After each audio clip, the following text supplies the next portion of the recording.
So that is why once you see all these good dreams, uyawaclaima and uyawavikela, make sure ukuthi uyawathandazela ukuthi le mpumelelo uNkulunkulu akhombisa yona ikufikele, kungabi nento ezoyiphazamisa. Dreams lawa amaphupho atsho okumbi angatsho okuhle, lawa kamaphupho lawa akufanelanga wathathe simple. Makafikile nje you go for prayer and fasting, hlala emthandazweni. Lokusho ukuthi inhlanhla yakho ivalelekile, kusho i-stagnation, kusho i-delay empilweni, kusho i-sickness empilweni, kusho ama-curses, kusho ama-bad luck, spirit of backwardness, the spirit of anti-progress. Wonke la ngizowaletha manje.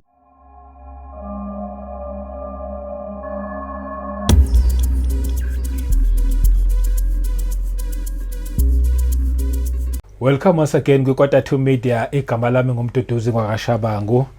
Asibingelele sibonge nje ipresence kaMoya Ngcwele, silokhu sihlangana njalo sizokhuluma indaba ezimnandi. Sibonge kuMusa, sibonge Nkosi yethu Jesu Kristu, sibonge Baba wethu osezulwini, bazalwane nje ngiphinde nani nginibingelele, sibonge nisazobukela futhi nama advert nawo abalekile. Siyabonga nje bazalwane futhi niya subscribe na like, niya comment nje futhi kahle kakhulu. Nakuma channel partners siyanibonga kakhulu nje support yonke enilethayo.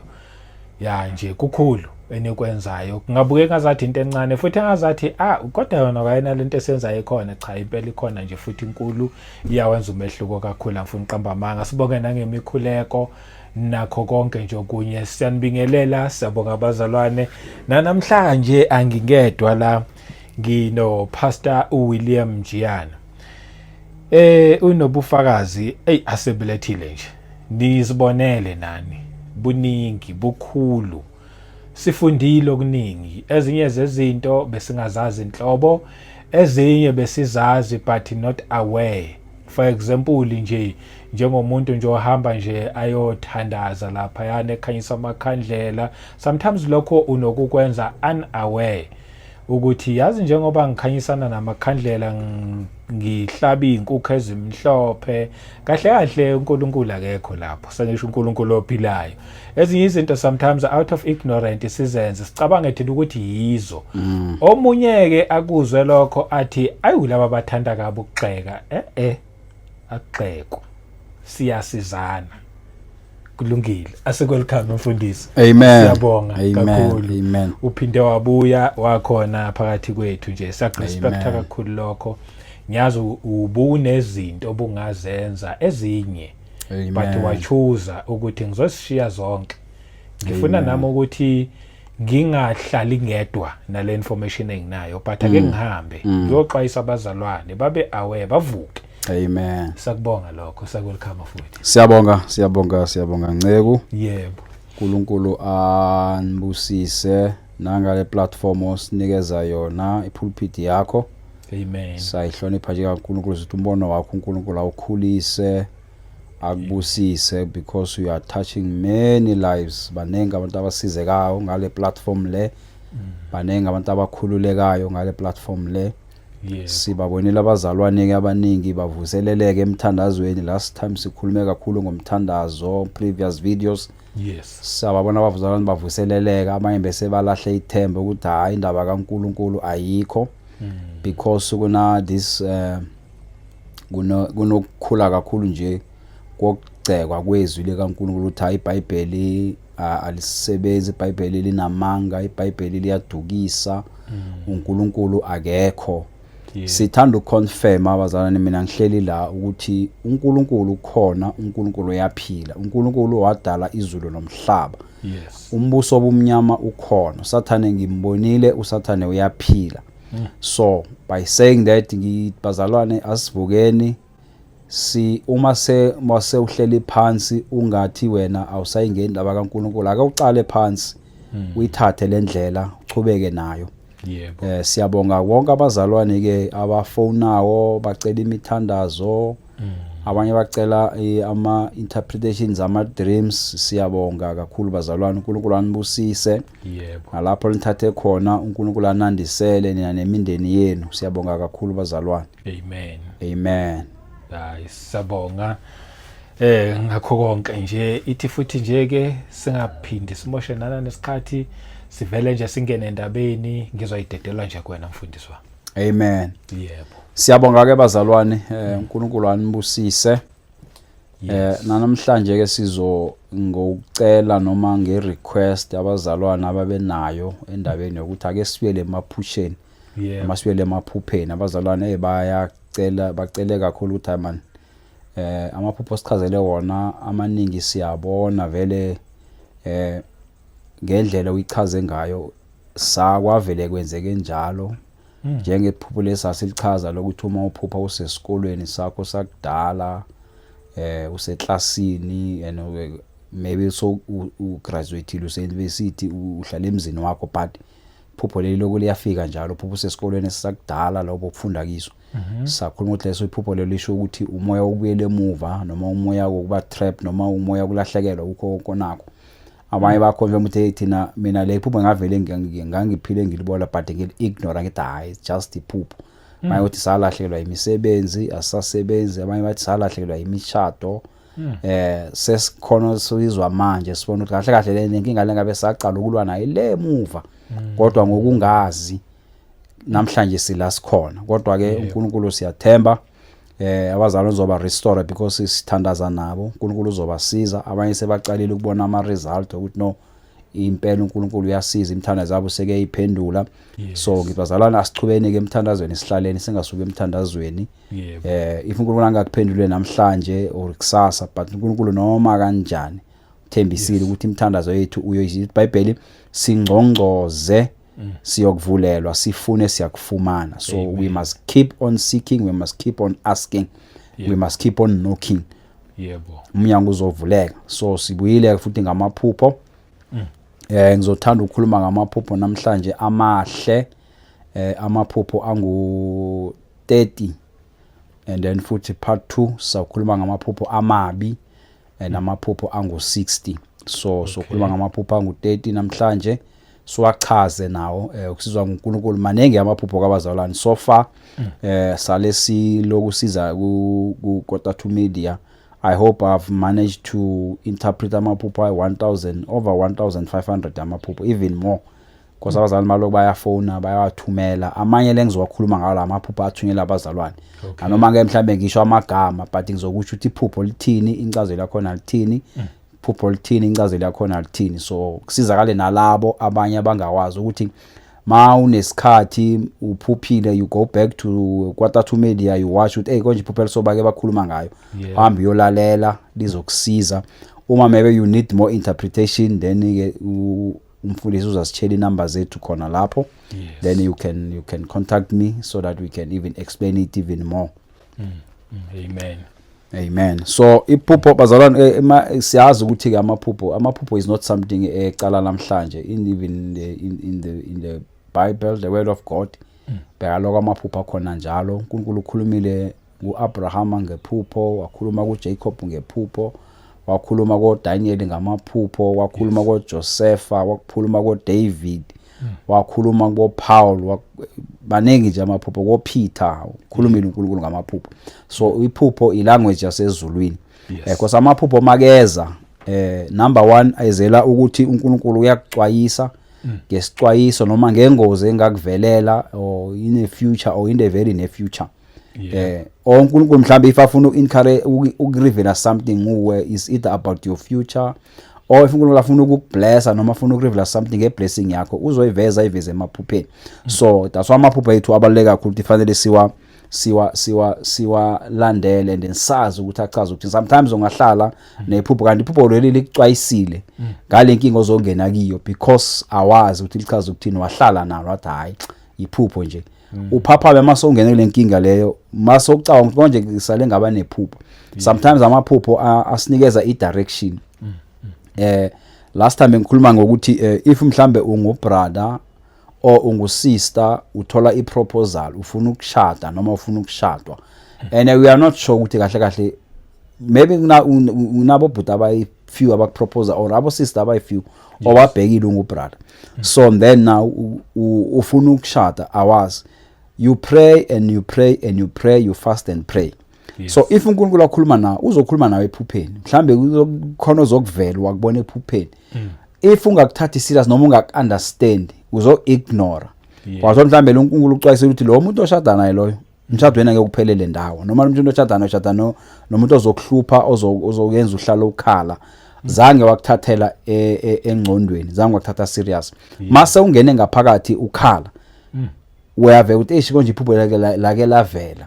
So that is why we must be very careful ukuthi more especially momzalwane usemthandazweni mhlambe uzili ukudla uyathandaza uthandela something beka amaphupho akho athini uNkulunkulu uyakhuluma and uzokhuluma nawe ephupheni lakho. Amen.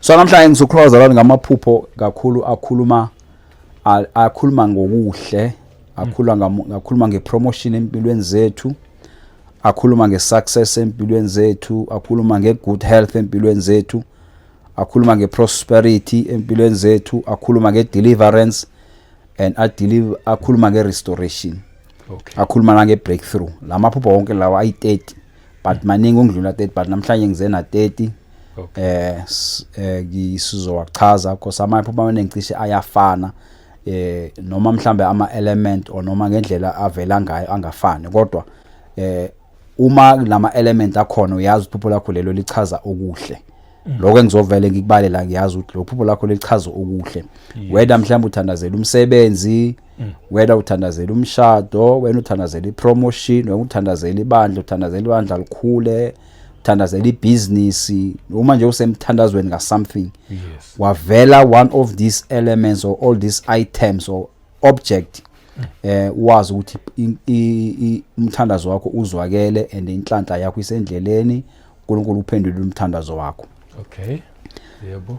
Iphupho lokucala uma ubona ama-apula good apples lokho kusho isibusiso kusho inhlanhla mose emthandazweni nje uma ubona ama-apula whether udle iapula noma ubona isihlahla sama-apula or ucosha ama-apula maybe wafaka ebhekeni lokho kusho ukuthi inhlanhla yakho umthandazo wakho uNkulunkulu uzwakele. So ama-apula iphupho elihle.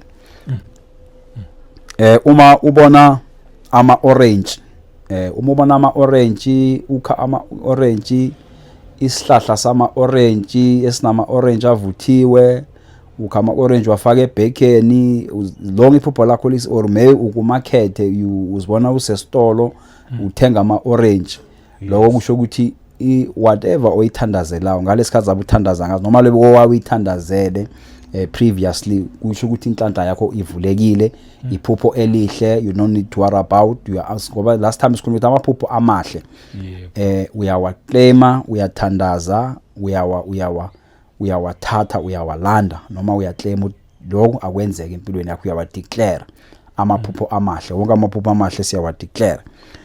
Uma uzibona ke uharvesta umbila noma is either utshala umbila noma uvuna umbila nje as long as ukumbila umbila green omuhle lokho kusho khona inhlanhla kusho ibreakthrough kusho impumelelo kusho irestoration kusho ukuthi uNkulunkulu ukuzwile mothandaza kusho igood health. So umbila omuhle ogreen ohlaza usensimini okusekhaya okubaskete okudla umbila or udla umbila iphupho elihle lelo. Uma uzibona ke udla ubanana udla amabanana uthenga amabanana ubona isihlahla samabanana sinamabanana amahle avuthwe kahle kusho nakhona lokho kusasho inhlanhla kusho impumelelo noma ke amaphupho ngeke adle ngendlela efanayo amaphupho ungathola mhlawumbe iphupho eli1 uthola amabanana usesitolo uthenga amabanana kodwa once kuba namabanana phakathi namabanana amahle lokho kusho inhlanhla. So that's why abazalwane mhlawumbe iphupho lakho liyakucaka yes amabanana wabonile but kunokunye okucaka ngalama banana lawo you can contact me sal analyze salchaza kusho lisho ukuthini. Mawubona udla ama grapes asho impumelelo asho multiplication asho increase asho promotion asho success isihlahla sama grapes nje sitho ukuphinda phindwa ipromotion because ama grapes abantu makazala azala ngomningi. So it means ma business, so your business is going to boom, business yakho izohamba kahle. It's anything to do with the business, nomcebo, impumelelo, inhlanhla. So mawubona ama grapes iphupho elihle noma uphi umthandazo othandaza wabona le phupho leli yazi ukuthi konke kuvulekile, konke kuyenzeka, konke ku right. Bonga uNkulunkulu uthokoze. Mawuzibona udriver imoto and imoto right, imoto ephilile ehamba kahle endleleni right ichubeka. That iphupho lelisho impumelelo, lisho iprogress empilweni yakho noma lisho isuccess empilweni yakho. So it means whatever you are doing kune progress uzochubeka kahle. Let's say maybe you are starting something, you are starting a business and you are not sure. Once you see yourself driving a car after thinking about that business idea, you must go for it. Iminyango ivulekile, uNkulunkulu uvumile, le business izokusebenzela. Mhlambe unomsebenzi ofuna ukuthatha uapply, maybe uapply umsebenzi, you were given 2 or 3 job offers from different companies. So if you pray about ngale phupho leli kwavela imoto enhle, so it means the first one ezabe ivelile on top of the list, you go for it because uNkulunkulu uvumile. It means there is a progress, there is success, kunenhlanhla, kunempumelelo. Amen. Uma uzibona ephupheni uphethe a new bag or a new briefcase, briefcase yayazi msleka normally bathanda uphathwa amaloya kakhulu bafaka incwadi or whatever books abasifaka ngayo, a new bag yawufana nayo leyo. So naloko kusho inhlanhla and kusho ipromotion in the business world emhlabeni noma business. So it means any business oyenzayo. Let's say maybe you want to kuna somebody or propose a business kanye nawe and we are not sure what you must go in with that particular person or partnership naye or partnership with that business. So this is a go ahead. uNkulunkulu is giving you a go ahead once uthandaza wabona leli phupho liphethe ibriefcase. So it means ibusiness leyo ofuna ungena kiyo noma okuyo manje noma soyicalile iyaphumelela kunenhlanhla. So you go ahead with that particular dream. Uma ubona ke use parliament or uba use parliament or palace ebukhosini noma uparliament, lokho kusho ukuthi there is a promotion that is coming empilweni yakho, you'll be elevated empilweni yakho. So inhlanhla yokuphakamiso, inhlanhla ku business, inhlanhla emsebenzini, inhlanhla wherever you are, it means kunenhlanhla ekhona and inhlanhla ye promotion, inhlanhla ezokulethela imali. It's either maybe you become a boss or you become a COE of that company or you become yourself boss. So it means if you business noma business idea bowucabanga ngayo usaba ukuthi ungayimplementa, maybe you ufuna uinvesta uyasaba, once you see this dream you don't even doubt, just go for it. uNkulunkulu uvulile, uvumile, inhlanhla ikhona lapho, uyathandaza, uyayiclaima, uyathi Nkosi ngiyabonga ngepromotion, ngiyabonga ngenhlanhla, ngiyabonga ngempumelelo. Mawuzibona ukhwela i-step ladder, step ladder khuluma ngepromotion, likhuluma ngebreakthrough. Inhlanhla leyo is a breakthrough. If maybe ngokuthandaza bona izinto zakho maybe ufina ngathi izivalekile, mawubamba la ubeka la ngathi akuvuleki, once you pray you see all these dreams nalabe ngikhuluma ngawo before. Ukhwela i-step ladder uyaphezulu, ukunyuka empilweni, ipromotion. So iphupho elihle lelo, bonga uNkulunkulu, thandaza ngalo. Sometimes we need even to fast because some of the dreams mhlawumbe uNkulunkulu ukukhombisa zona thina siya relax asithi hayi uNkulunkulu ungikhombisile ngibonile. Sometimes we need to fast ukuthi kungabi khona ozokuphazamisa, because Sathane uma uNkulunkulu makalethe iphupho elihle impumelelo, sazi ukuthi kunabaloyi, kunabo Sathane, kunama devil worshipper, kuna all these kind of people abanomona. We know that sometimes they can even see your future 5 years or 10 years from now ukuthi uyakuphi. That is why inhlanhla eziningi zitshontshwa wena ungakabi awengazi ukuthi unenhlanhla bakutshontshele yona.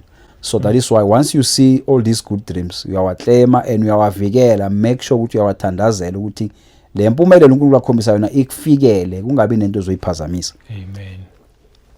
Mawuzibona ke undiza noma use in the aeroplane helicopter, anything that flies emoyeni, kusho khona i-promotion.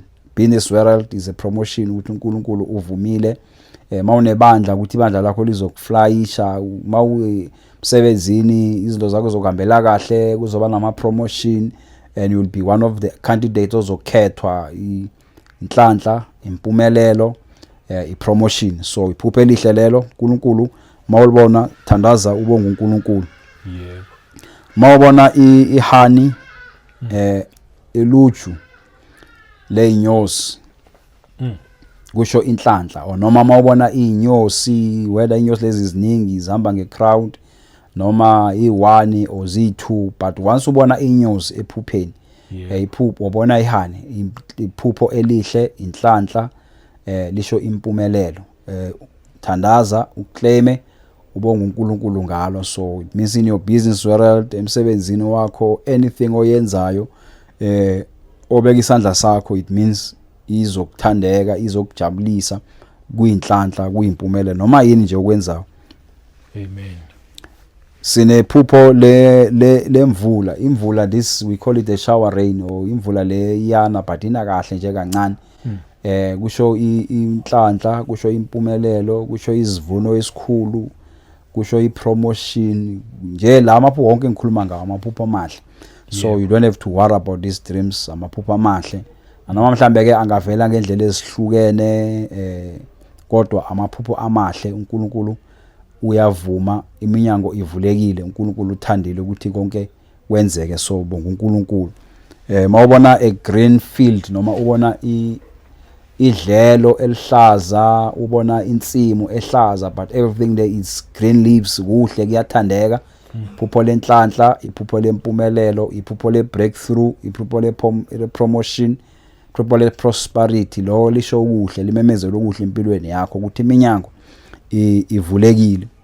Mawubona iphupho lamanzi noma ubona amanzi aclean, ubona amanzi itap or impompi ephuma amanzi namanzi aclean, lokho kusho ukuthi financially there's a financial breakthrough that is coming in your life. The favor is upon your life, the success is upon your life, prosperity is upon your life. So konke okwenzayo noma yini nje zabuyenza inhlanhla, uNkulunkulu ukuthandile. Whether usesikolweni uyafunda, imfundo zakho zohamba kahle. Whether business yakho izohamba kahle. Whether usemsebenzini, umsebenzi wakho uzohamba kahle. Konke nje okwenza ube ngisandla sakho kusho ukuthi izulu livumile. Amen. Mawubona incwadi eziningi, maybe uyazifunda, or maybe incwadi eziku-shelf, lokho kusho ukuhlakanipha uNkulunkulu anginikeze wona, more especially incwadi emkhakheni wezemfundo, unikezwe ukuhlakanipha, unikezwe impumelelo, unikezwe inhlanhla kulomkhakha loyo. So unikezwe nolwazi olukhulu uNkulunkulu anginikeze lona. So bonga uNkulunkulu. So longa futhi lokho ngasho ukuthi kunomsebenzi omuhle ozowuthola noma omusha ozowuthola, kusho ipromotion ozoyithola. Maybe let's say uyasebenza, you've applied another job and then you are not sure ukuthi uthathe lo msebenzi loyo, maybe uyadoubt. Once you see this dream, you must not doubt, just go for it. uNkulunkulu uvumile is a confirmation. Because uNkulunkulu maka confirma emaphupheni, uconfirma ngescripture. Sometimes uNkulunkulu anga confirma ngengoma ukuthi ekseni mavuka nje kuzokube nengoma esenhlizweni yakho ukuthi today I want to play this song. Just play that song is a confirmation from God. Ungayidlala imini yonke, ungayidlala the whole week, unoyiphinda ufaka repeat. Why?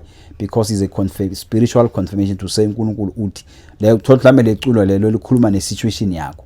So once you hear that song in your spirit, just play it.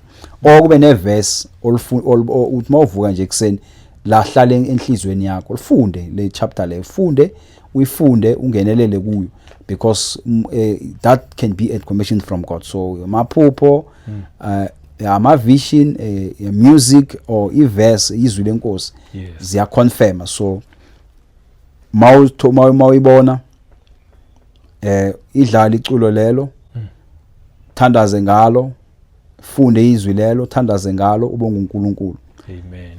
Mawubona somebody or influential like a president or soccer star, a church leader, politician or artist, mhlawumbe ubona abo Jacob Zuma, ubona abo Cyril Ramaphosa, ubona abo Julius Malema, unabo umingila nabo, ukhuluma nabo. That is a business favor, or that is a promotion favor you phakama empilweni. So unesiphakamiso esi right empilweni, into zakho zihamba kahle, and you are going to be a person also waziwa, like the president baziwa umhlaba wonke siyabayaziwa. Nawe it means the fame izoba khona, the favor for ukwaziwa, the favor ye promotion, favor yenhlanhla, it's there. So bonga uNkulunkulu ngayo. Amen. Kusho ukuthi uzoba somebody very great, uzoba nama connection ama right empilweni, izinto everything will be fall into your place, because uma ubona le dream le, and uma ubona i-star in your dream, like ubona inkanyezi i-star, lokho kusho ukuthi you are going to be somebody or uzokwaziwa noma uzokubonakala. Impumelelo yakho izokubonakala nanoma ngibani uzokhona ukuyibona, because it be star sile phezulu siyakhona ukusibona. So lokho kusho inhlanhla, kusho impumelelo, kusho ifavor, kusho a great connection ezoba khona empilweni yakho. Everybody uzokhona ukubona. So inhlanhla, impumelelo, there's nothing wrong about this dream. Mawu uliphuphile bonga uNkulunkulu, uthandaze ubonga ukuthi Nkosi impumelelo nami ayingifinyelele. Amen. Mawuzibona ubamba inhlanzi o bamba amafish, lokho kusho ubizo in the ministry, emsebenzini kaNkulunkulu, and lokho kusho I breakthrough in your business. So if your business was struggling all along, now all of a sudden ubona ubamba amafish, there is a breakthrough in your business, breakthrough coming your way. Inhlanhla isiphakamiso siyeza impilweni yakho, or a calling kaNkulunkulu. uNkulunkulu is calling you into the ministry. Pray about it. uNkulunkulu akunikeze even more details ukuthi uNkulunkulu ufuna ukubizela ukuthi wenze, because sometimes ungathothi uNkulunkulu ukubizile but you are not sure ukuthi fanele wenze, and you pray about this dream. Yes. uNkulunkulu uzozichaza futhi akuchazele even more ukuthi ukhuluma ngani. Amen. Ubona ilanga, maybe uphupha ubona ilanga, or ubona a bright sky nelanga, divine favor empilweni yakho, divine promotion, uNkulunkulu unikeze that divine favor, that divine promotion ikhona phezulu empilo yakho. Uma ku business lakho is going to angeke ifana nama business izokhula kakhulu, everybody will be looking upon you ukuthi that man successful, because of this dream oyibonile. Ngeke declare ukuthi uNkulunkulu unikezile inhlanhla yakho ikhona iyabonakala. Amen. And uma ubona ke uphethe ama keys or is uvula umnyango, umnyango mophethe ikhiya nje uvula umnyango and uyavuleka, kusho inhlanhla, kusho ibreakthrough, kusho ukuthi konke bekuboshiwe is also speaks about deliverance. Konke bekuboshiwe empilweni yakho kuyavuleka. Uma konke bekulahlekile kuyabuyiswa, also ibulela ngerestoration. So iphupho elihle lelo ke ukuthi uNkulunkulu uyakubusisa, uyakuphakamisa, iminyango yakho ivulekile. Nanoma yini bacabanga ukuthi impilo ayihambi kahle, kodwa once wathandaza wabona leli phupho lophethe amakhiya and uvula umnyango wavuleka, bonga uNkulunkulu ukuthi there is a breakthrough, there is a deliverance upon your life. Amen.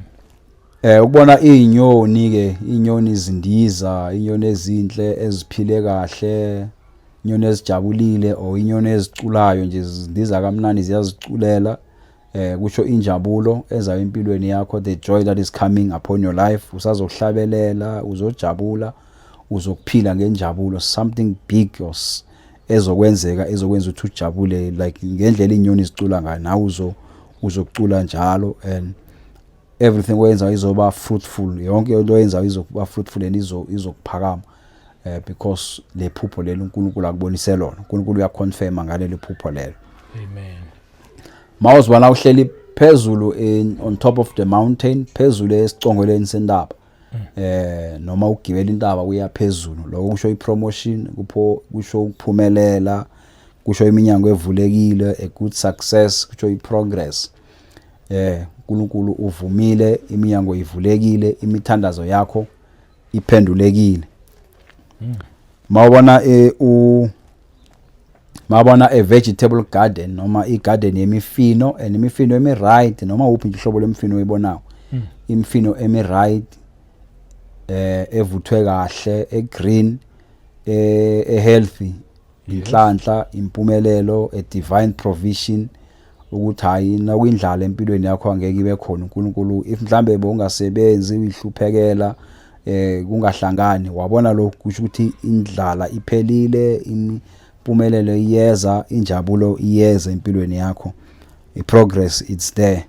Amen. Mawuzibona usesikolweni and sitting in the exam room and you pass, maybe let's say you were writing exam but uyabona ukuthi uyaphasa, kusho inhlanhla, kusho ipromotion, kusho iminyango evulekile, whatever uyithandazelako uNkulunkulu uyiphendulile. Kubonga uNkulunkulu, leyo iphupho lenhlanhla lelo. Ubona phupha, ubona ama butterflies ovemvane, lokho kusho inhlanhla, kusho injabulo. There's a happiness that is coming your life, there is a great pleasure that is coming throughout you, and also ukuthokoza, injabulo nepeace ezayo. Nangamhlambe emtchadweni wakho bowulwa, ungasingana kuthula ekhaya, usebenza umsebenzi ongakunikeza ukuthula, akunakuthula, so meaning uNkulunkulu uvule iminyango. Uzothola omunye umsebenzi ozokunikeza injabulo, ozokunikeza inhlanhla, ozohlala ujabulile, ungakhali empilweni yakho. Amen. Mawuzibona uselwandle and uhamba ngesikepe noma ngomkhumbi, uhamba kahle, akunama waves, business success, promotion, traveling the country, ibusiness oyenzayo izoba profitable. Any business idea onayo noma oyicalayo izoba successful and profitable. So phupho elihle lelo, iphupho lenhlanhla. Amen. Uma ubona ubaker amakhekhe, ama scones, bread noma uwadla, likhuluma ngenhlanhla, likhuluma ngenjabulo ezayo empilweni yakho, likhuluma ngefruitfulness ku-business yakho oyenzayo, likhuluma nge-divine provision. If mhlambe nje bowulekha there and there, maybe bowuhlupha ungaphakathi kwezikweletu, wathandaza, wabona this dream, kusho ukuthi uyophuma phakathi kwezikweletu, uNkulunkulu uzokusiza. This is a divine provision, everything izohamba kahle, everything will fall into a place. uNkulunkulu uvumile, iminyango ivulekile. Amen. Uma ubona salt, thenga itswayi noma unikezwa itswayi noma uphethe itswayi, lisho lokho a good health, kusho deliverance and good health. Kusho ukuthi nangamhlambe bowugula noma somebody bekagula ekhaya, nathandaza, wabona somebody akupha itswayi noma ungene esitolo uthenge itswayi, kusho inhlanhla, kusho impumelelo, kusho i-deliverance and kusho i-restoration. Amen. Mawuphupha ihash, horse, whether ihorse lijabulile, liyagijima or uligibele or lidonsa inqola nje, ihash it's also a good dream. Lisho okuye lingasymbolize ukuthi uNkulunkulu ukuphe amandla okuphila impilo isikhathi eside. Let's say maybe you are not sure ukuthi uzawuphila ufikela boma 70-80 years. Once ubani iphupho efana leli, you must claim it, you must pray wonke uNkulunkulu, because lokho lisho a good health and long life. Lisho inhlanhla, lisho impumelelo, health and long life. So uNkulunkulu usho ukuthi unikeze isikhathi eside sokuphila. Amen. Amen and amen. Amen. Siyabonga abazalwane. Amanye ke bazalwana amaphupho engizowaletha manje lana, the 30 dreams, lawa amaphupho asho okumbi, angatsho okuhle. Lawa kamaphupho lawa akufanelanga wathathe simple. Makafikile nje, you go for prayer and fasting, hlala emthandazweni. Lokusho ukuthi inhlanhla yakho ivalelekile, kusho stagnation, kusho i-delay empilweni, kusho i-sickness empilweni, kusho ama-curses, kusho ama-bad luck, spirit of backwardness, the spirit of anti-progress. Wonke la ngizowaletha manje ayi-30 maka wonke. Makufika lapho labazalwane unkonzo yokuzila ukudla ungayisabi, ngene enkonzweni yokuzila ukudla. Claim your future back, claim your destiny back, claim your prosperity back, claim your life back, claim your health back. La kuyathandazwa la kusempini kuyaliwa. So it means laba baka abaphosa ama cases, laba ababhizi bayenza ama rituals, they are working against you day and night. Bayalwa kusempini. So uNkulunkulu ukukhombisa ke ephupheni ukuthi vula amehlo. Lawo besikhuluma ngawo before. Kushuthi manje usuyabona ukuthi hey nasi lezi zinto. Amen. Okay. So mawubona usendaweni in the dirty place, whether uzibona kuma dustbin or uzibona use toilet and unyathela amakaka, or you are naked in the public. So that one eyiphupheli lelo limbi kakhulu iphupho. Fanele uthandaze nje kakhulu, because iphupho le rejection, it means you are rejected. Mababona nje abantu, it means angeke bakuthande futhi angeke bakujabulele. So it means somebody has spoken or somebody is doing all these curses upon you. We are curse or we are hex. Ukuletha ubetha ngesicitho. Uzokuzondwa angeke uthandwe. So le phupho leli libi kakhulu. Fanele uma ulibona nje uthandaze. And lokho kungaba even ibhlungu ukuthi lingagcini ngakuphela, lagcina ladlulela nakubantwana bakho. Ungalahlekelwa umshado wakho, ungalahlekelwa umsebenzi, usebenzela kahle walahlekelwa umsebenzi. Why? Because of the dream oyibonile enezange uyithathe serious. So la maphupho wempila uyaliwa la akudlalo. So once you see these dreams, ngena upray and fasting. Pray up until you see all these dreams besikhuluma ngawo phezulu. So if you don't see those dreams, you don't stop praying up until you see it. Means once you see lamaphupho esikhuluma ngawo phezulu, it means there is a deliverance, there is a restoration. But if these things, lama dreams, they are persisting, you must also persist in prayer. Now if I uchubeka uthandaze njalo, ask for prayers, cela ama deliverance uNkulunkulu akusize. Yebo. Uma ubona ke uathekwa igebengu igcwele amrobas bakuthathela ibag noma bakuthathela ipurse yakho bakuthathela imali. So it means your prosperity is under attack. Your business is under attack, your finances are under attack. So it means in terms of ingcebo umsebenzi makabe uyasebenza ulahlekelwa umsebenzi, because anything eyenza esebenza ekhuluma ngemali. So it is under attack. So it means uNkulunkulu uyakhombisa ukuthi vula amehlo, because this is under somebody is attacking you. So here you pray more, la akudlalwa la kuyathandazwa la ke.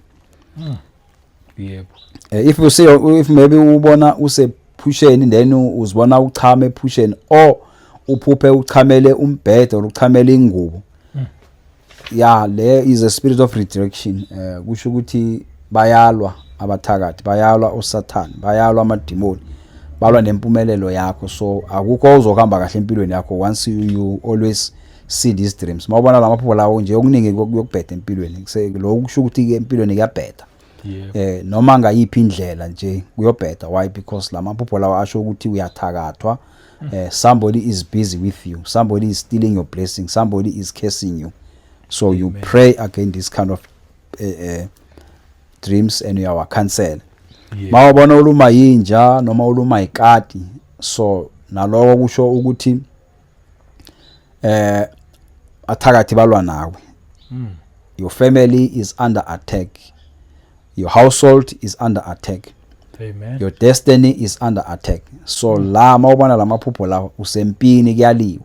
Bible lisho kahle ukuthi asilwi nenyama nagazi, kodwa silwa nemibuso, silwa nemimoya, nemoya yobumnyama. So these people now, it means the war here is very intense. Kuyaliwa. So you don't sleep walala amaphupho nje enzeke empilweni yakho. If you have to go for prayers, if you must ask for prayers and deliverance, do it. Wasabu kufonela abafundisi ukuthi mfundisi ngicela umthandazo phela, hayi impilweni yami kuyabheda. Sengibona iphupho lekanje nelekanje kuyasho ukuthi usempini kuyaliwa. Yebo. mawubona uhleli ngaphansi kwesihlahla but lesihlahla leso asina ma fruits. It's a fruitless tree or a dry whatever. Isihlahla somile, dry tree or dry leaves. So meaning lapho ke if uku business, let's say for example somebody who propose ungena nawe ku business. Yes. Don't take that business, run for your life because more lapho uyokufaka imali yakho uyokudliwa. For example let's say maybe somebody ukulethele no this business le siya investor la imali yakho, after some times ibuya say double, you pray and you ubuza uNkulunkulu Nkosi ngifuna invest and imali uyiphethe invest invest na you see this dream uhleli ngaphansi kwesihlahla, isihlahla lesi amacabo ngawomile awasinama fruits, or sihlahla somile nje ngokwaso, you must run for your life. Don't invest in that business. Otherwise uzoba senkingeni. O mhlambe uthi uapply uyasebenza but kune company ekufuna ukuthi uzoyisebenzela uapplyile maybe bathi hayi uzosebenzela waya kuma interview wapass, and through the process usalinde ukuthi mhlambe bakutshela ukuthi uphasile njani, or maybe bakuneze offer ukuthi no you can take the offer and the offer is better than la ubuya khona. And then you see this dream, don't take that job, otherwise uzoba senkingi. Uyosebenza but angeke ulast, uyophelela endleleni ungagcina mhlambe so jobless, ube nenkinga kulomsebenzi okuya kiwo. Or maybe you are in a relationship and the brother is proposing to marry you, or the sister ungusister ubrother ufuna ukushada, or ungubrother ufuna ukushada usister, we are praying together with the sister, and then you see this dream. You must run for your life. You must run for your life, otherwise uyokushada uyobheda nje empilweni yakho. You'll suffer loss, you'll suffer all this stress, you'll be having distress because of this dream. Amen. Mawuzibona ulahlekile ehlathini and awuyithola indlela, ubona ulahlekile nje usehlathini awazi ukuthi ukuphi and indlela awuyithola uyifuna awuyitholi, uze uvuke. That one ikhuluma ngomoya ukuthi ubambekile, impilo yakho is stagnation, ubhajiwe nje empilweni akukho ukuchubekela phambili. And also likhuluma ngokuthi there is a confusion that is going around you. You are a confused person. Awazi ukuthi fanele wenzeni, and you are failing to take serious decisions. There is a spirit of confusion. So uma ubona iphupho efana lelo, khuleka uNkulunkulu akusize up until you find your way. Maybe after some time le phupho leli ugcine libuye but mase libuya ukuthi indlela soyitholile and uyazi ukuthi no there is a restoration and there is a deliverance uphumile kiyo, right? Amen. Iphupho lo thola ubona ispider web or ubona ispider nje empilweni yakho, that is a spirit of trap. You are trapped. Impilo yakho i-trap, progress yakho is trap, your future is trap, inhlanhla zakho zi-trap. It means awuchubekeli phambili empilweni. Ungasebenza for 10 years but uma ubheka la undlule khona awazi ukuthi all these years bowusebenza abawenzani. So it means uyasebenza, you are trapped and awuphumelele empilweni. Amen. Mawubona ungaphakathi ku cage, kusho ukuthi impilo yakho uvalelekile. You are limited in life, a spirit of limitation, spirit of failure and spirit of anti-progress. Imimoya leyo ebambe impilo yakho ukuthi ingayiphambili, awuchubekeli phambili. You are doing same thing every year, awuchubekeli phambili. Or either ubanjwe umoya weyikweleti, you are trapped ekweletini. If maybe you are not in ekweletini right now, you are going to be trapped ekweletini. Because of this cage, the dream, it means ugcina ungene ekweletini ungazi ukuthi ungene njani.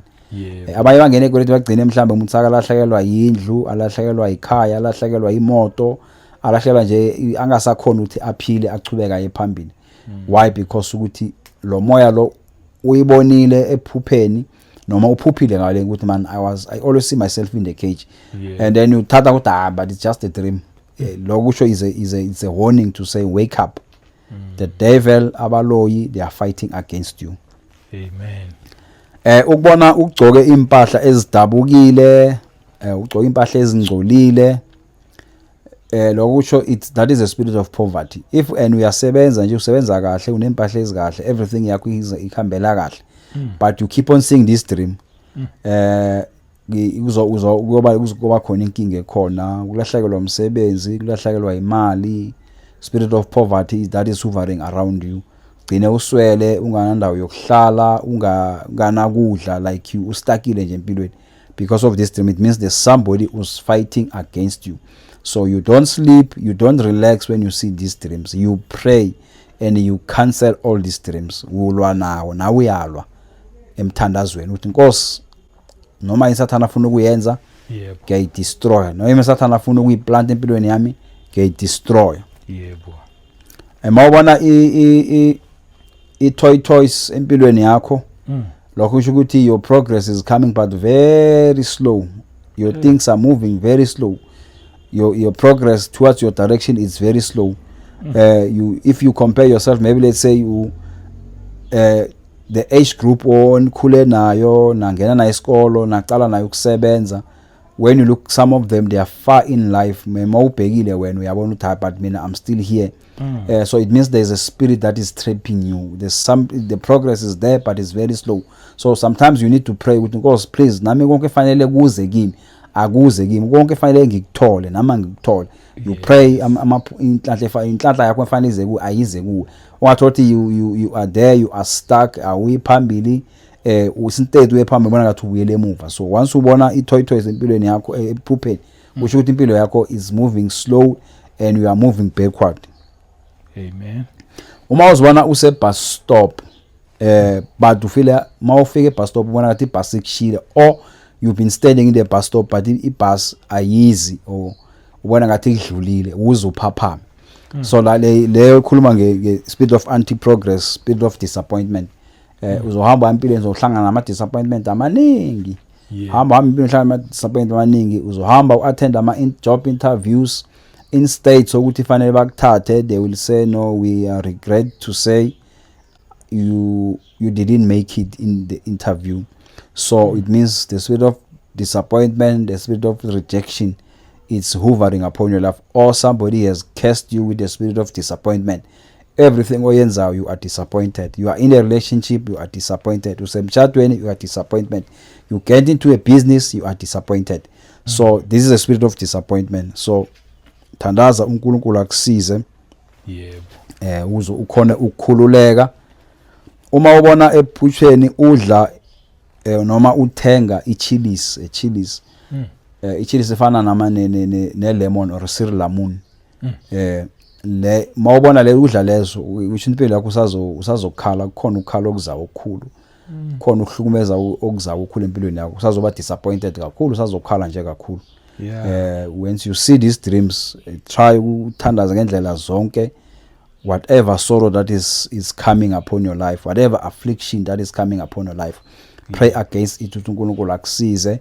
There is power in prayer. Everything that you are doing, there is power in prayer. Yebo. uNkulunkulu akusize uphume kiyo. Mawubona uhamba ngemoto but imoto yakho endleleni all of the sudden yaphuka ungakafika ku destination yakho, that is a spirit of disappointment. Angeke ufike la uyakhona. Ama project amaningi uzowaqala angeke ufikele nawe ekugcineni. Okuningi uzokwenza but angeke ukufinyelele la ukuthi sengiyagcina manje ngicedile ngikwenze kwaphumelela. It means impumelelo yakho ayifiki. Uyongena ngapha uphume ungaphumeleli, ungene ngapha uphume ungaphumeleli. So it means there is no progress in your life. Always disappointment is a spirit of disappointment. Fana nokuthi mhlambe uthola umsebenzi, bafanele bak-appoint abathi okay cala nini bathi hayi man, sisalungisa something saphinde sikubize or saphinde sikufonele, that will be the end of you. Angeke baphinde bakufonele, angeke baphinde bakubuze. So meaning there is a spirit of disappointment that is hovering upon your life. Pray and destroy whatever the devil is trying to do in your life.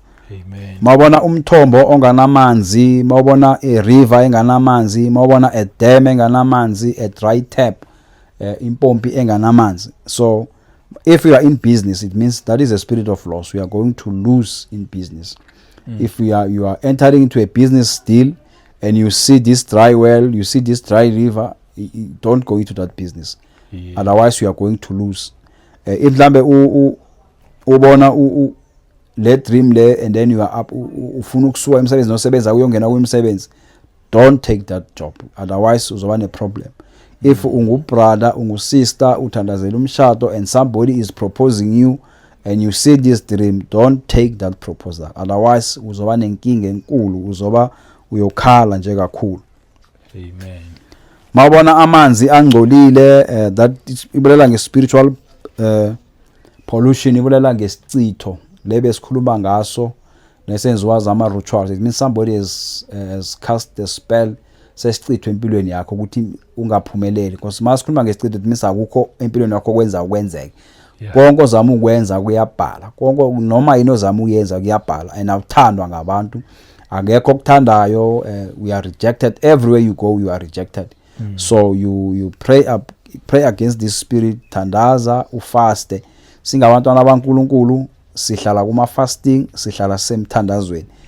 We must make sure that we pray and we fast, otherwise okuningi kuyohlala nje kuloku sibambe njalo singakhona ukuchubeka. Yebo. Uma ubona isidleke senyoni, but isidleke senyoni si empty, asina amaqanda, just isidleke senyoni si empty. So any business idea onayo noma any business ofuna ungena kuyo na somebody or is a partnership or whatever business type of business ofuna ungena kuyo, so it means that you are going to be disappointed, or imali yakho uzodliwa imali yosala ukhala. You don't enter in any type of business uma ubona isidleke senyoni esi empty. It means le business oyicalayo noma izokulethela inkinga eziningi, you are going to lose everything in that kind of a business. Ingeke ilethele injabulo, angeke ilethele inhlanhla. So it's a warning sign to say, hey, don't go there. Yeah, God is warning you.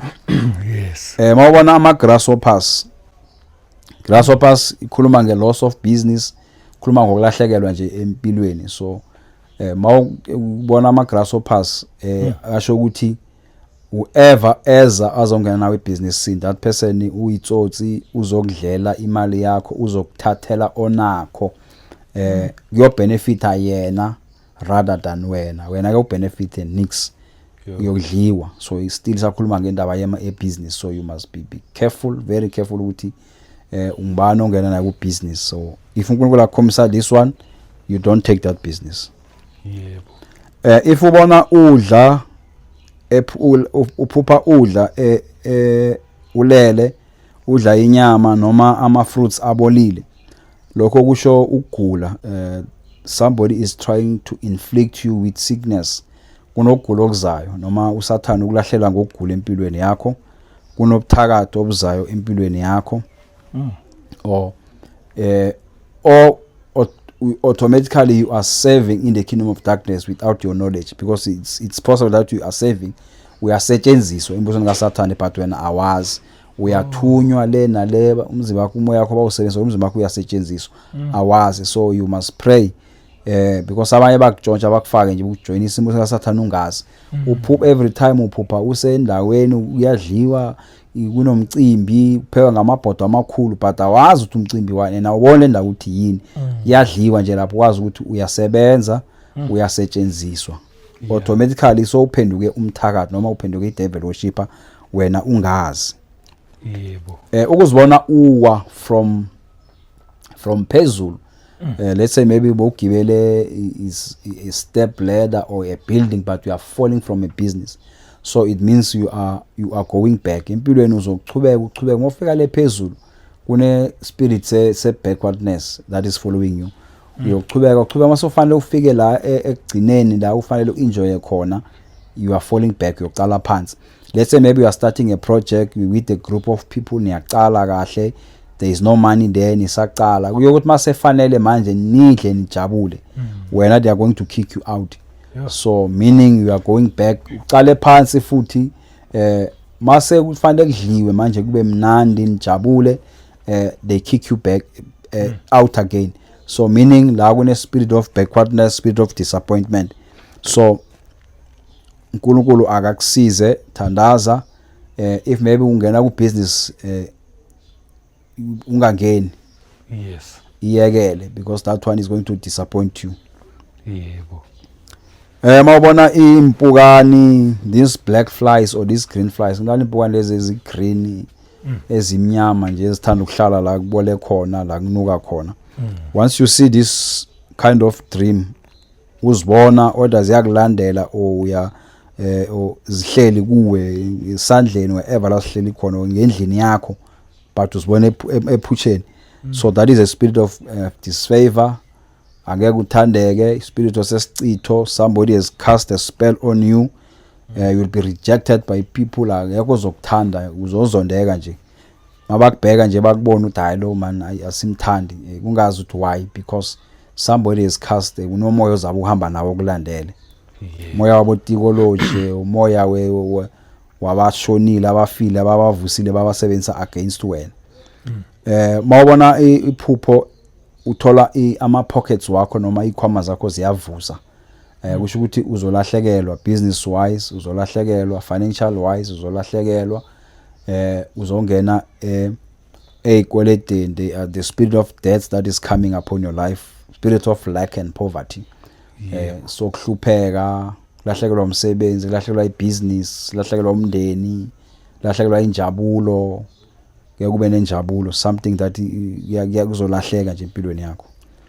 Kufana naleyo ukuthi when you see yourself udobha ama coins or dirty money, lokho kusho ukuthi uzoba nenkinga endabeni zeimali financially. So uzoba uhlangana nenkinga endabeni zeimali esingagcineka kuliza ukuthi mhlambe ugcine ungene ezikweledini ongakhona ukuzilawula, or ugcine mhlambe ungena bakuthathela umuzi wakho awusakhona ubhadela izikweledo, bakudlela umuzi, bakudlela imoto, nje ukuthi kuzoba nenkinga financially. Lesikhuluma kakhulu ngemali. So pray and reverse everything, any curse that uSathane ayibekayo noma abaloyi babeka empilweni yakho. Thandaza uNkulunkulu akusize. Amen. Mawuzibona udakiwe ephushe noma uphuza utshwala, lo ukukhuluma ngespirit of confusion, khuluma ngespirit sokugula. You is either member of your family uzo attack ukugula, or you'll be always be confused, ungakhona ukuthatha ama decision right, or uzoba khona ogula emndenini wakho, or wena yourself uzokugula. So iphuphe elibi thandazise, cancel, or reject. Amen.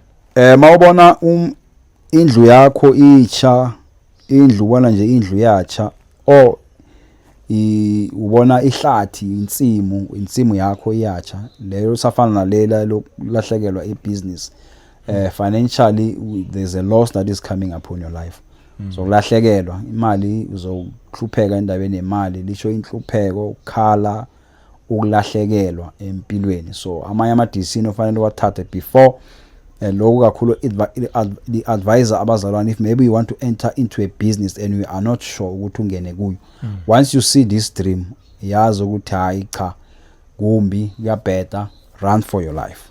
Amen. Uma uzibona uboshiwe emphutsheni manje wamapolisa, you are in prison, uboshiwe uvalelwe, spirit of stagnation, spirit of anti-progress, we are not going anywhere in life. Inhlanhla zakho ziboshiwe, inhlanhla zakho zibanjiwe, impumelelo yakho iboshiwe, impumelelo yakho ibanjiwe. Should vele nje empilweni awusaphumeleli, ubambekile. Up until you see yourself out of prison, you must pray yourself out of this prison. If you pray and you see yourself out of prison, now it's abikhuluma nge-restoration. So but if uzibona usavalelwe ephusheni wazi waphaphama, so kusho ukuthi amademoni they are fighting with you. Usathane ulwa nawe, spirit of backwardness, spirit of failure that is upon your life. Yebo. Uma uzibona unomuzi kodwa ephusheni, uzibona unganakhaya, ucela mhlambe uzibona ulala endleleni, ulala emgwaqweni, but wena empilweni like physically so unemuzi right, lokho kusho khona ukuthi uzolahlekelwa, your life is going to be miserable, and uzo spirit of poverty, spirit of lost, uzolahlekelwa empilweni. Ungagcina ulahlekelwa umuzi, ungagcina ulahlekelwa umshado, ungagcina ulahlekelwa umsebenzi. So because what we must remember bazalwane ukuthi everything eyenzakala empilweni zethu before yenzeka in the spirit of dark, in the kingdom of darkness bayithandazisa ukuthi ayenzeke up until yenzeke abayeke ukuthandaza. So that is why when you see these dreams, God is warning you to say, be careful. Somebody is praying against you, be careful. Somebody is cursing you, be careful. Somebody is performing these evil rituals against you, you must be careful. So it's a warning to say, be careful. Thandaza wayekela ukuthandaza. Yebo. Mawubona i-roof yakho yomuzi noma indlu yakho ngena amanzi, lokho kusho ukuthi umshado wakho, your relationship izoba neinkinga, which it can also to ingalidele ekutheni nihlukane, umama nobaba nihlukane. So noma ulahlekelwe umshado wakho, ulahlekelwe umuzi wakho. So lokho mawubona i-roof is leaking, wazi ukuthi umshado wakho usenkingeni. And mangabe mhlawumbe awukashadi usesesekhaya, kusho ukuthi ekhaya kuzoba nenkinga ekhona emndenini emphathelene mayelana nomshado. If maybe usese process somebody is proposing you, or you are proposing a sister and you see this roof, it means umshado wenu nanoma ningashada nokugcina nidivosile angeke usebenza, angeke unisebenzele.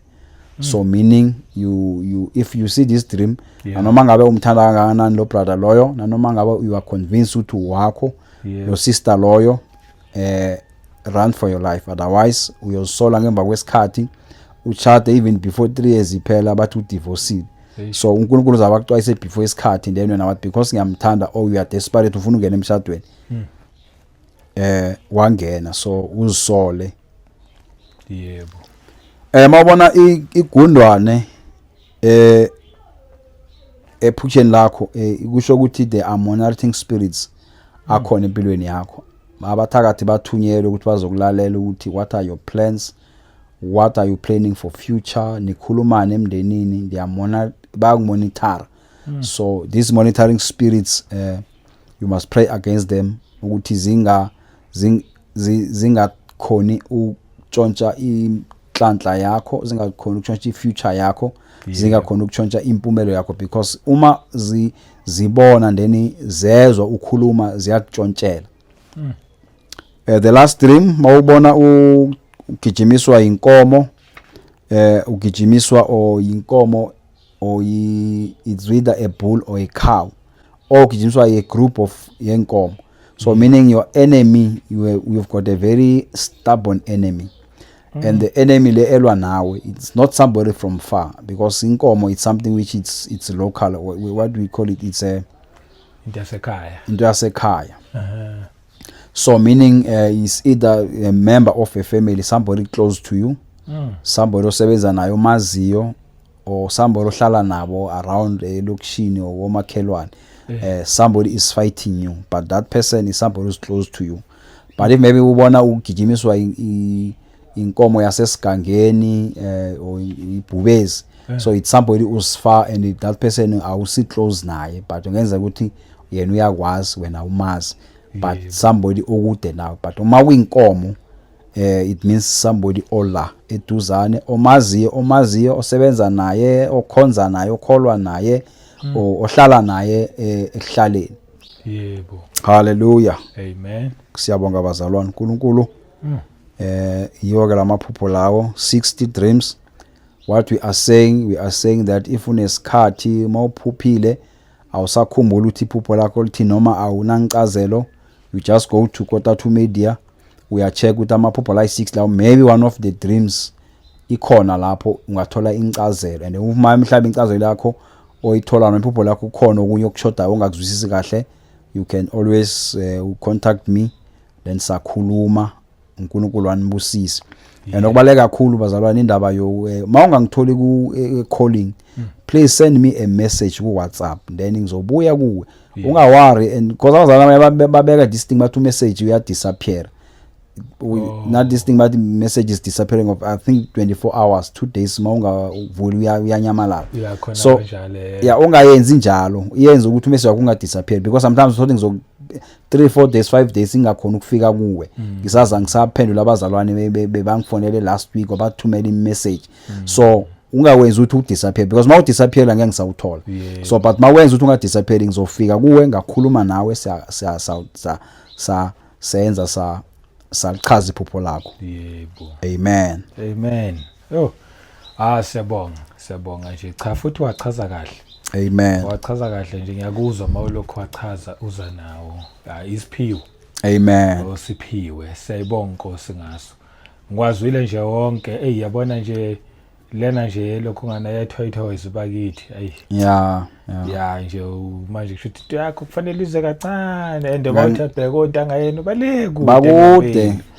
Okwakho yabona impela ukuthi yeza kodwa kuza kancane akufiki ngesikhathi ekufanele ngazo mawubheka labo waqala nawe they are far empilweni yakho. So it means ubanjwe lo moya it was maybe uNkulunkulu wakukhombisa before sometimes lama okunye ongenza ukuthi ukuphuphe usesemncane maybe usakhula maybe useselapha koma 15-16 years and this thing yenzeke maybe after 15 years again ukhona uyibona kama result wale phupho waliphupha 10-15 years back because iphupho masithi siyal cancel awul cancel for tomorrow kuphela or namhlanje or nakusasa we cancel for even to the future 10 years from now 20 years 60 100 years will cancel even after your generation lokuyo neza kuwe after you uyayicancel ukuthi lephupho leli lingasebenzi kimi uyalicitha.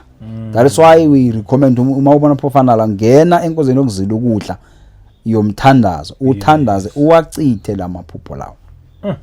Amen. Ngikuzwa kahle impela mawusho kanjalo ungenza ngikhumbule leli gama elithi generational curses. Amen. Okunye kwama generational curses kwakubuthakathi obaqhamuke ngandlela thizeni waphupha wena wangenza lutho. Amen. Yak affecta wena yazi ya affecta nezingane zakho kwaze kwagcina sekuthiwa hayi nje into yala ekhaya. Amen.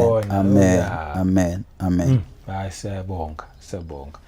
Ya nje kubalekile hlezi si rebuke sikhuleka la kumele sibonge khona futhi sibonge. Amen. Ya siyabonga Nkosi. Aya kukho kuningi engingakusho except nje ukuthi umuntu ongakamamukeli uJesu Kristu. Ngoba njengoba sikhuluma nje ngokuthi ukhuleke uma ngabe uyakhuleka but awukho kuJesu. Ngoba kukhona abantu abathi hayi nami ngiyasonta nami ngiyakholwa kuJesu Kristu cha kufanele umamukele umconfess ngomlomo usho ukuthi uJesu Kristu uyinkosi nomsindisi wokuphila kwami. Once wenza that confession then wena usungoka Jesu Kristu uwenze wonke kuphelele. Once wenza nje that part usungoka Jesu sungathi ukhuleka yazi ukhuleka kamnandi ungaphakathi awukhuleka ungale ngaphandle ungaphakathi wazi ukunqoba zonke izimo uJesu Kristu. Ilokho nje ngakusho angazi khona manje mhlawumbe something oyikhohliwe ufuna ukuyi-add somewhere. Indaba yomthandazo bazalwane emaphuphe nonke sinawo asithandazeni ngifuna ukugcizela kakhulu indaba yomthandazo. Umthandazo unamandla and thina osiphiwe igama lika Jesu yabona masiphelele igama lethi iBhayibheli igama leli laphakanyiswa ngaphezulu wonke amagama. Masikhuleka sikhuleka egameni lika Jesu. And umfundisi asakhuluma lapha abuchabangu indaba yokukholwa ma asikhuleki singakakholwa sicala ngokukholwa sithatha uJesu bese sizokhuleka kulesiphiwa amandla okukhuleka egameni lakhe because if ukhuleka egameni lika Jesu ungakakholwa umthandazo wakho awufiki ezulwini. So siyakholwa siyamukela uJesu simvume njengenkosi nomsindisi bese siyakhuleka ke egameni lika Jesu. Nabazalwane abadinga imithandazo bazalwane sikhona ukuthi asithandaze saneni uNkulunkulu wanisize. We've got also the prayer group ekhona ethandaza 24 hours nabazalwane abathandazayo. If you are interested to be part of that prayer group you can send me a WhatsApp or a message ukuthi you want to be added on the group. uNkulunkulu akusize asithandazeni. We are praying for 24 hours every day just changeana ngama slots but the group is active and okakhulu esikuphushayo kakhulu indaba okuthandaza ngo12 ebusuku. Ngo12 ebusuku la sithandaza khona sikhansela everything engafuneki sikhansela konke siklema back okusilahlekele sithandazela ama breakthrough wethu. We are praying on that particular time and sibonile uNkulunkulu asebenza. Abazalwane they are testifying ukuthi say hayi icala sale sakujoyina umthandazo kuyavuleka siyabona kuyavuleka kuyathembisa kuyakhanya ababangasebenza abazalwane bathola imisebenzi. Hayi siyabonga abazalwane kakhulu. uNkulunkulu wethu usithembisile ukuthi asichubeke singcongcoze. Uma singcongcoze uyosivulela, uma sicela siyophiwa, and uma sifuna siyofumana. Bible lithi we must pray without ceasing. Sithandaza ngokungapheli. Siyachubeka siyathandaza. So bazalwane inkonzo yomthandazo ayisichubekeni and sibonga abazalwane abavuselelekile emthandazweni. Abanye bebeza athi mfundisi sasithandaza kodwa sisakhoni, but now they are back on their feet, they are praying. Siyabonga kakhulu. So you can ungangicontacta ke manifuna ungena enkonzweni yomthandazo abadinga ama deliverance prayer. Uma bona ngathi impilo yakho ubophekile, awusakhoni nokuthandaza, awusakhoni kwa everything yabheda, siyacela ukuthi si contacte, sikhulume nawe, sikhuleke nawe. Amen. Amen. Nje mina ngibonga ukuthi awukho available nje ukuthi uze la kwikota 2 meter, but available even nakubazalwane. Amen. Ukuthi nje odinga usizo. Amen. Akuthinte. Sakubonga kakhulu lokho. Amen. Ngathi inkosi ngalokho igcina nje unalo moya. Amen. Ngoba ngelinye ilanga phela yazi masilokho sihamba endleleni inkosi yasiphakamisa. Bese nathi sesiyashintsha. Amen. Siyakhuleka abazalwane ukuthi hayi man si level sikuyo sibe khona la. Singabe khona ozokutshintsha. Yebo. Amen. Kulesikhuleke la. Amen. Amen. Siyabonga kakhulu inkosi ayigcine kubusise umfundisi wami. Siyabonga ngeke. Ikulondoloze nje sibonga kakhulu. Hallelujah. Hallelujah. Yebo, ugcine nomndeni wakho nakho konke okwenzayo neministry ekuphathise yona. Siphinde sinibonge futhi nasemakhaya. Amen. Nonke nje inkosi ayinigcine inibusise nonke. Kukho konke nje nikwenzayo inandisele.